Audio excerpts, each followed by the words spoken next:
तो उसको हम किस प्रकार से रिवाइव करेंगे, किस प्रकार से उसको हम जिंदा करेंगे। तो इसमें क्या होता है, आपको सीपीआर बताने से पहले बताता हूँ कि जो हमारी डेथ होती है वो 2 टाइप की होती है। पता है आप लोगों को डेथ हमारी कितने टाइप की होती है? जो हमारी मृत्यु होती है वो कितने टाइप की होती है? 2 टाइप की होती है। एक होती है आपको क्लिनिकल डेथ, एक होती है आपको बायोलॉजिकल डेथ। क्लिनिकल डेथ जो ऐसा होता है कि जैसे कि मान लो अभी मेरे को हार्ट अटैक आ गया, अभी हार्ट अटैक, इसमें आप कैसे भी पूछ सकते हैं, अपने लोकल लैंग्वेज में पूछ सकते हैं, आप ऐसे ही पूछ सकते हैं हे आर यू ओके, आप इंग्लिश में पूछ सकते हैं। मतलब आप ये समझिए कि ये क्या समझ सकते हैं। ऐसा नहीं कि आप हे आर यू ओके कर रहे हैं और उनको पता है कि वो इंग्लिश जानते ही नहीं। तो आप अपने लोकल लैंग्वेज में भी पूछ सकते हैं, क्या भाई साहब आप सही हैं, इनसे पूछिए। अगर मान लो वो रिस्पॉन्स देता है तब तो ठीक है, रिस्पॉन्स नहीं देता है तो यहाँ पर हम चेक करते हैं। पहले हमारा ABC था, एयरवे, सर्कुलेशन और ब्रीथिंग, लेकिन अब उसको चेंज कर दिया है, CAB कर दिया है, यानी CAB। चेक करने का तरीका है आपको सर्कुलेशन। सबसे पहले तो उसमें आपको तुरंत क्या करना है, अगर व्यक्ति आपको रिस्पॉन्स नहीं दे रहा है तो आपने तुरंत क्या करना है, उसका सर्कुलेशन चेक करना है। सर्कुलेशन यानी कि पल्स चेक करना है। तो पल्स हम कहाँ चेक करेंगे इसका? और कोई भी व्यक्ति अगर गिरा हुआ है, हार्ट अटैक आया है, तो उसका सर्कुलेशन हमें कैरोटिड पल्स को चेक करना है। हमारे कैरोटिड पल्स को हम चेक करेंगे। हमारे शरीर में बहुत से पल्स होती है, carotid pulse, radial pulse, brachial pulse, जो बच्चों को यहाँ चेक करते हैं, डॉक्टर यहाँ होता है। लेकिन जब किसी व्यक्ति को अगर हार्ट अटैक आया हो तो आप उसका रेडियल पल्स चेक करोगे तो नहीं मिलेगा, क्योंकि हार्ट तो उसका काम कर नहीं रहा है, हार्ट आपका ब्लड पंप कर नहीं रहा है, तो यहाँ नहीं पहुँचेगा। ये जो सबसे नज़दीक के जो पल्स हमारे हैं वो है, हम बोलते हैं इसको कैरोटिड पल्स। ये हमारे गर्दन के दोनों साइड में होती है यहाँ पे। तो यहाँ आप रखोगे तो आपको पता चल जाएगा कि आपको टिक की आवाज़ आएगी, तो उसका पल्स चेक करना हमने। अगर यहाँ की पल्स अगर नहीं मिल रही है तो हमें ये समझना है कि उसकी पल्स जा चुकी है, क्योंकि ये हार्ट की सबसे नज़दीकी पल्स है। तो ये कैरोटिड पल्स चेक करेंगे 10 सेकेंड तक। जिसे ये चेक कर रहे हैं कैरोटिड पल्स को 10 सेकेंड तक काउंट करेंगे। हो सकता है 10 सेकेंड में इनको पल्स न मिले। अब जैसे पल्स नहीं मिलता है, फिर यहाँ पर आपको टाइम को रिवाइव करना है, मतलब टाइम क्लोज करना है। आपको 6 मिनट का टाइम ही है। अब जैसे पल्स नहीं मिलती है तुरंत यहाँ से क्या करना है, आपको CPR स्टार्ट कर देना है। और CPR स्टार्ट करना है तो कहाँ करना है CPR स्टार्ट? आपको तो ऐसा तो है नहीं कि सोफे पर कर तो करते थे। इसके लिए आपको हार्ड सरफेस चाहिए। आप लोगों ने माइकल जैक्सन का नाम सभी सुने होंगे, उनको भी हार्ट अटैक आया था, तो उनको भी एक डॉक्टर की टीम थी, तो उनको भी मतलब CPR दिया गया था, लेकिन वो इफेक्टिव CPR नहीं हुआ था। क्यों नहीं हुआ था? क्योंकि उनको गद्दे पर CPR दिया गया था। मतलब एक नहीं होता है कि एक बड़े आदमी को कैसे नीचे लेटाया जाए। अब हमारे सामने प्रधानमंत्री हो और चाहे कोई भी बड़े आदमी हो, उसको हम ये सोचेंगे कि यार उनको नीचे कैसे लेटाया जाए। लेकिन जब कभी भी आपको ऐसी सिचुएशन आती है तो उनको हार्ड सरफेस पे लिटाना है। आपको कभी भी सोफे पे, आपको कभी भी फोम वाली चीज़ें पर आपको CPR नहीं देना है, क्योंकि वहाँ पर आपको क्या करना है, चेस्ट को कंप्रेस करना है। आप जितना चेस्ट को कंप्रेस करेगा और सोफे पर रहेगा व्यक्ति तो क्या हो जाएगा, वो नीचे चला जाएगा, इसलिए वो इफेक्टिव CPR नहीं होगा। अगर आप कभी भी अगर आपको इफेक्टिव CPR देना है तो हार्ड सरफेस पर आपको व्यक्ति को लिटा देना है। हार्ड सरफेस पर लिटा दिए, फिर उसको आपको दाहिने साइड बैठ जाना है और आपको हार्ट को लोकेट करना है। हार्ट को लोकेट करने के लिए जिसे जो व्यक्ति डेली CPR दे रहा है उसको पता है कि यहाँ पर हमारा क्या है, हार्ट है। लेकिन जो हम लोग को नहीं पता है कि मतलब इसका हार्ट कहाँ है, तो उसको लोकेट करने का एक तरीका है। आप अपने रिब्स पकड़िए, रिब्स के बाएं साइड में, और रिब्स को पकड़ते हुए आपको आना है। यहाँ पर आपको एक गड्ढा होगा जिसको मेडिकल टर्म में बोलते हैं G5 प्रोसेस। आपको G5 प्रोसेस पर आना है। यहाँ पे एक उंगली रखना है, इसके बाद 2 फिंगर क्या करना है, जस्ट इसके ऊपर रखना है। देखिए जिसे इसमें दिखा रहे हैं, एक फिंगर आपने G5 प्रोसेस पर रखना है, उसके जस्ट 2 फिंगर ऊपर रखना है, और इसके बाद फिर ये फिंगर वाली हाथ उठाना है और इसके दाहिने साइड में ऊपर यहाँ पर रखना है, और हाथ चारों उंगलियां खुली होनी चाहिए और इसके ऊपर ग्रिप बना होना चाहिए। और आपका पूरा का पूरा बॉडी वेट किस पे होना चाहिए, विक्टिम के ऊपर होना चाहिए। और जो ये एल्बो है आपकी, एल्बो फोल्ड नहीं होनी चाहिए, स्ट्रेट रहनी चाहिए। और इनको अब चेस्ट कंप्रेशन करना है। चेस्ट कंप्रेशन के लिए मतलब सीना है, ऐसा नहीं है कि हम चेस्ट कंप्रेस करेंगे और 20 चेस्ट कंप्रेस कर दिए उससे हो जाएगा, ऐसा नहीं। इसमें भी एक सर्कुलर बना हुआ है कि आपको 1 मिनट में कितनी बार लेना है, 100 से 120 बार तक आपको क्या करना है, चेस्ट कंप्रेशन करना है। और चेस्ट कंप्रेशन करना कितना है, ऐसा नहीं कि 1 2 3 4 करते हुए, ऐसा नहीं। आपको कम से कम अगर एडल्ट व्यक्ति है तो उसको 5 से 6 सेंटीमीटर तक क्या करना है, आपको दबाना है, या 1/3 भाग उसको दबाना है। तो जैसे ये है आपको हो गए। और जो टाइमिंग है एक मिनट में कितनी, 100 से 120 बार। लेकिन इसमें आपको क्या करना है, यहाँ पे 30 बार सर्किल करना है और 30 बार सर्किल करके 2 बार आपको माउथ टू माउथ ब्रीदिंग इनको देना है। जैसे आपको ये दिखाएंगे, जैसे ये आपको कर रहे हैं यहाँ पे कि मतलब कि 1 मिनट में आपको 100 से 120 बार करना है और जो चेस्ट का कंप्रेशन है कम से कम 5 से 6 सेंटीमीटर होना चाहिए।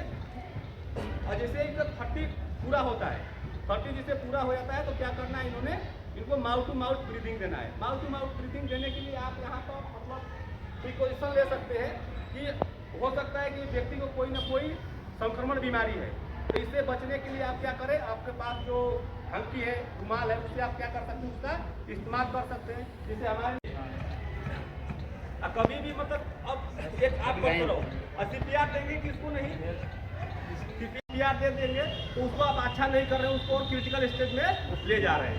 इसलिए हमेशा ये ध्यान रखना है कि किसी को CPR दें। जोखिम का ये मतलब यूनिवर्सल साइन है कि अगर किसी के गले में फंसा तो ये स्थिति में रहेंगे। आपको उनके पास जाना है और इनको पूछना है कि क्या भाई साहब यहाँ पे टपकी मारना है, ठीक है, और पूछना क्या आपको चोकिंग होगी, जिसे ये इनके पास गए और इनके पीछे से चलेगा और उनसे पूछे क्या भाई साहब आपको क्या हुआ है, आपको चोकिंग हो रखा है क्या, तो ये इनको चोकिंग हो रखा है तो ये बोल नहीं पाएंगे, लेकिन आपको इशारा से क्या करेंगे, बता देंगे कि हम मतलब कि हमको रूप से फंसती है, एक आंतरिक रूप से और एक मूल रूप से, यानी कि आंतरिक रूप से मतलब कि आधा चोकिंग हो रखा है। ये जब पूछेंगे क्या भाई साहब आप सही है, क्या भाई साहब आप सही है, फोटो कुछ जरूर चाहिए भी। हाँ निकल जाए।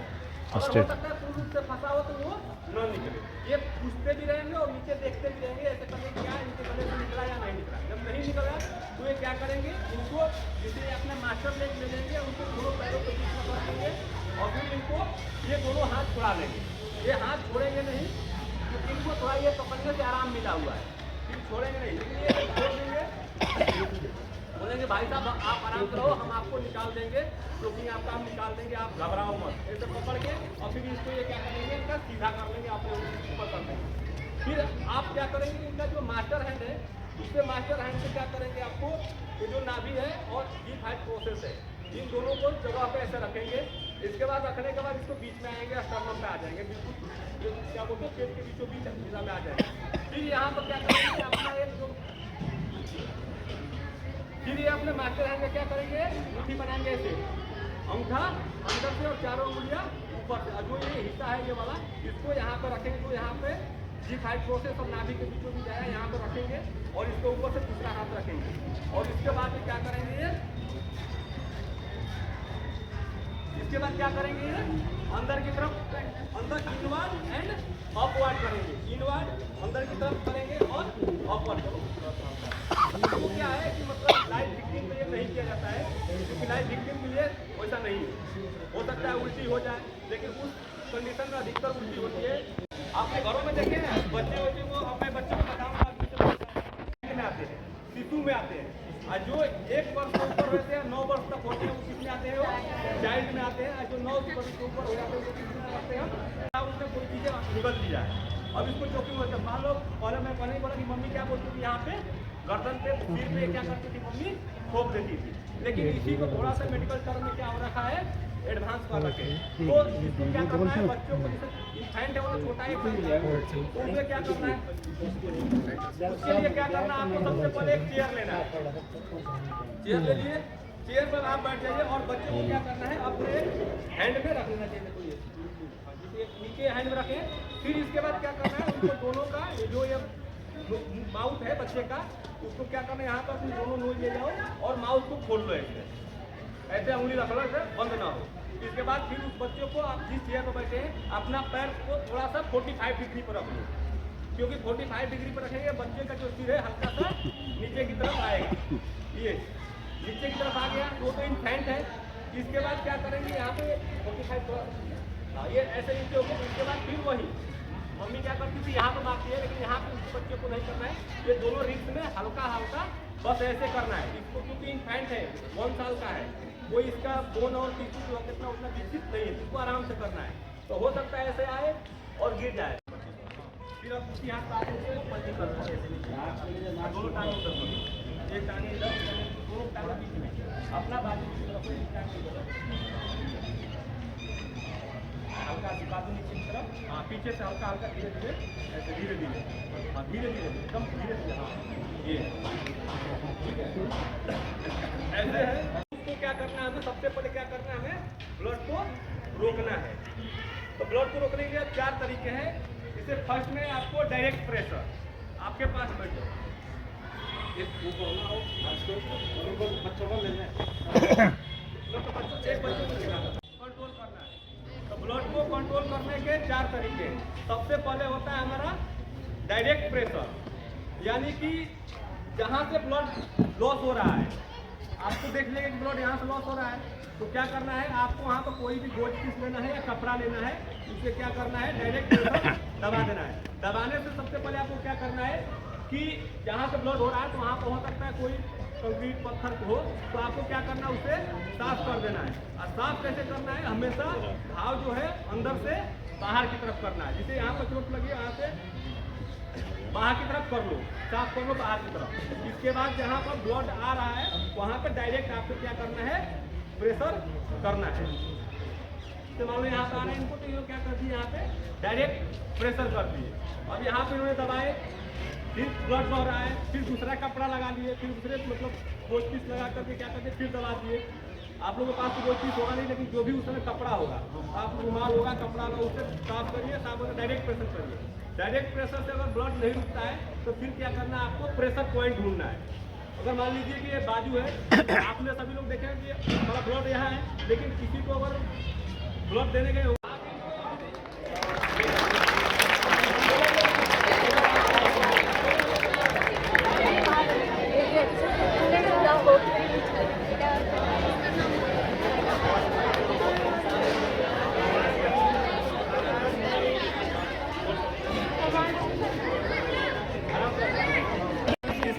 लाइफ बॉय, ठीक है।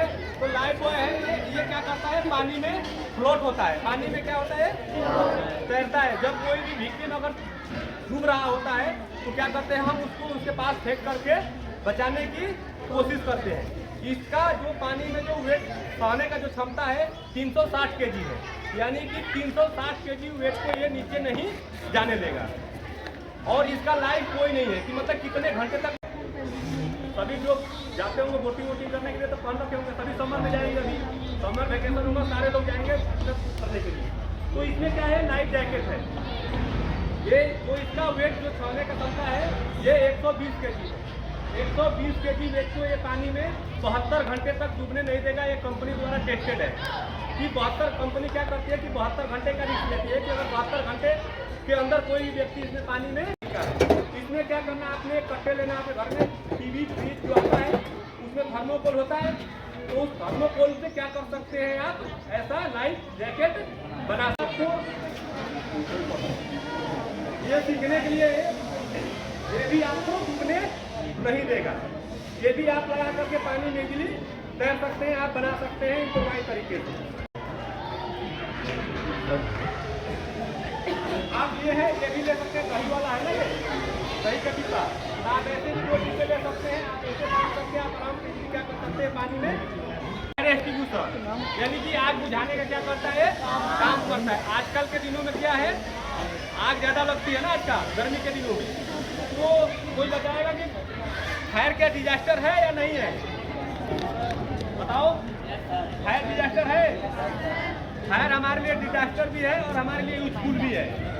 हमारे लिए यूजफुल फायर तब है जब हम उसको क्या करते हैं, जहाँ आग लगी है, जिसमें आग लगी है उसमें क्या करना है, उसके बेस पे आपको क्या करना है, इसको रखना है। एक होता है स्क्वीज द लीवर, आपको जैसे ये सील खोलेंगे ये निकल जाएगा और आप बेस पर एम कर लीजिए आग के, और इसके बाद इस लीवर को क्या कीजिए दबा दीजिए। दबाने के बाद इसमें से जो भी मटेरियल होगा, जैसे वाटर होगा या CO2 होगा या फोम होगा, जो भी होगा बाहर निकलेगा। तो आपने क्या करना है बेस के आग को स्वीप साइड बाई साइड करना है। आपको एक जगह रख के स्थिर नहीं रखना है, आपको क्या करना है साइड बाई साइड वहाँ पे स्वीप करना है। इससे क्या हो जाएगी आप आग बुझ सकते हैं। आपको इसको चलाने आना चाहिए। में अगर कहीं भी अगर आग लग जाती है, अगर आपको फायर एक्सटिंग्विशर लगा है